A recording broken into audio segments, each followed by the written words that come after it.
بسم اللہ الرحمن الرحیم۔ السلام علیکم ورحمۃ اللہ وبرکاتہ۔ پیارے ناظرین، حضرت موسیٰ علیہ السلام نے ایک دفعہ اللہ تبارک و تعالیٰ سے پوچھا کہ یا اللہ، میرا جنت میں ساتھی کون ہوگا؟ ارشاد ہوا، فلاں کسائی تمہارے ساتھ ہوگا۔ حضرت موسیٰ علیہ السلام کچھ حیران ہوئے اور اس کسائی کی تلاش میں چل پڑے۔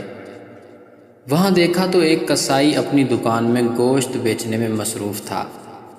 اپنا کاروبار ختم کر کے اس نے ایک گوشت کا ٹکڑا ایک کپڑے میں لپیٹا اور گھر کی طرف روانہ ہو گیا۔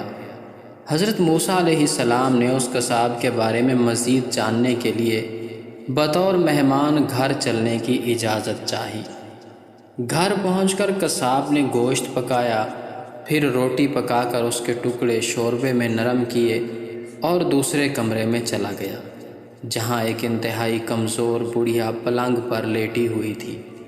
قصاب نے بمشکل تمام اسے سہارا دے کر اٹھایا، ایک ایک لقمہ اس کے منہ میں دیتا رہا۔ جب اس نے کھانا تمام کیا تو اس نے بڑھیا کا منہ صاف کر دیا۔ کھانا کھا کر بڑھیا نے کسائی کے کان میں کچھ کہا، جسے سن کر کسائی مسکرا دیا اور بڑھیا کو واپس لٹا کر باہر آ گیا۔ حضرت موسیٰ علیہ السلام جو یہ سب کچھ دیکھ رہے تھے، آپ نے کسائی سے پوچھا، یہ عورت کون ہے اور اس نے آپ کے کان میں کیا کہا جس پر آپ مسکرا دیے؟ کسائی بولا، اے اجنبی، یہ عورت میری ماں ہے۔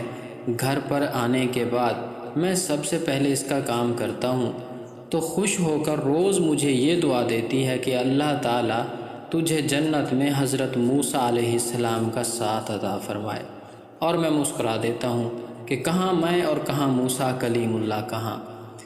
پھر موسیٰ علیہ السلام نے کسائی کو بشارت دی کہ اللہ تعالیٰ نے آپ کی ماں کی دعا قبول کر لی ہے اور میں ہی موسیٰ علیہ السلام ہوں۔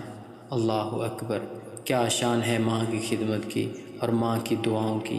اللہ پاک ہم سب کو اپنے والدین کی خدمت کرنے کی توفیق عطا فرمائے، آمین یا رب العالمین۔